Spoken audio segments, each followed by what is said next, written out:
Mr. President. How are you? I'm well, sir. Nice to see you Such again, an honor. man. Great to see you, It's sir. my honor. Thank you so much for your time today. Good. Thank you. Always, Chris. And we'll get rolling. Okay.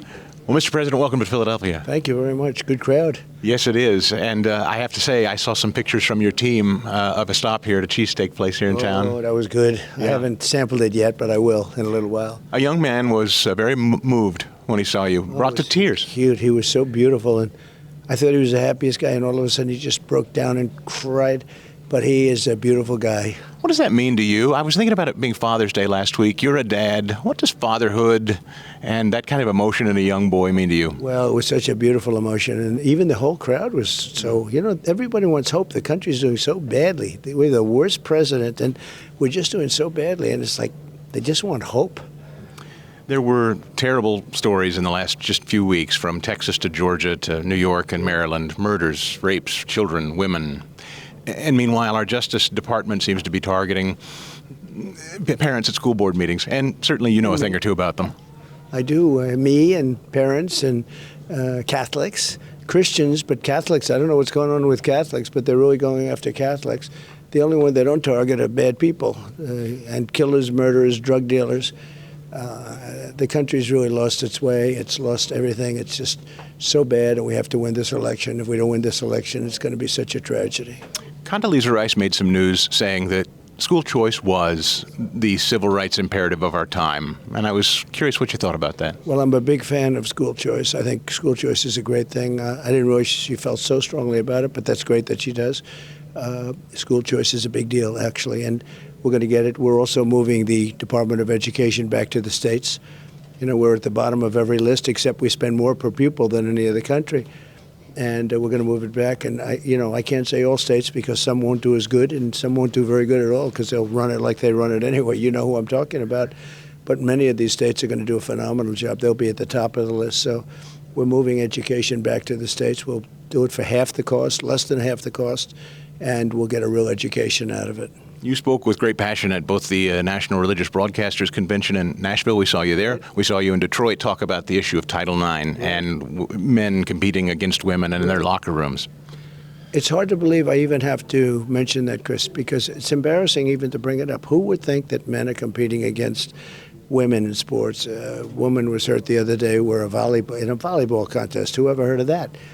And the ball was hit at a speed, she said. She was like an All-American player, and she said the ball was hit at a speed that she never saw before. And she was badly injured, actually. You look at the swimming records, they're being not just beaten, they're being decimated. A record that stood for years, over 1/8 of a second, and they're being beaten by numbers that nobody ever heard. Weightlifting records, that's the worst of all. It's just crazy, and they fight for it. They really believe it. I thought at first, am I hearing things, or are they joking?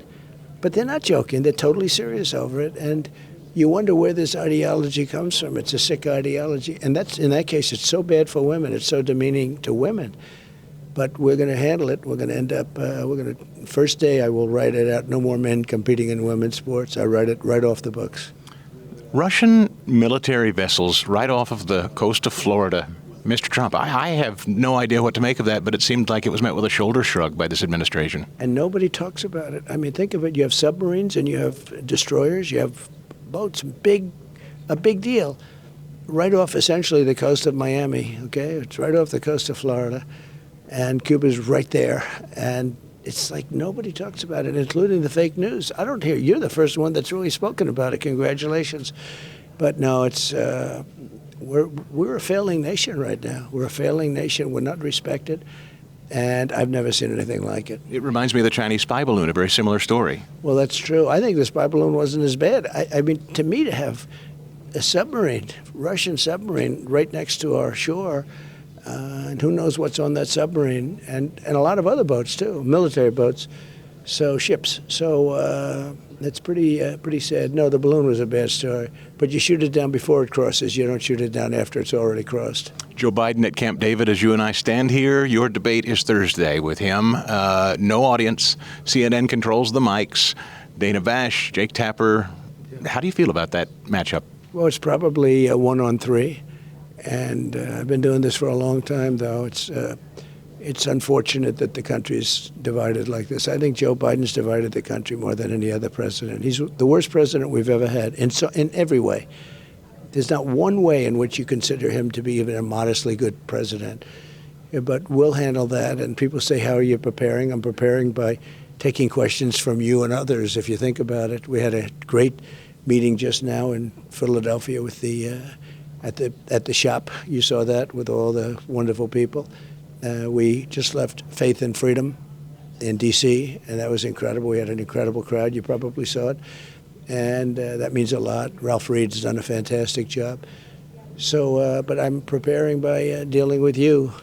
You're tougher than all of them, right? Well, it is a real pleasure to be here, sir. I know you've got a lot of fans waiting. So I welcome you to town, sir, and thank you so much for your time. You've been a great friend. Thank you very much, Chris. Appreciate it. Thank you. Thank you, Mr. President. Have fun. Thank you. Thank you, man.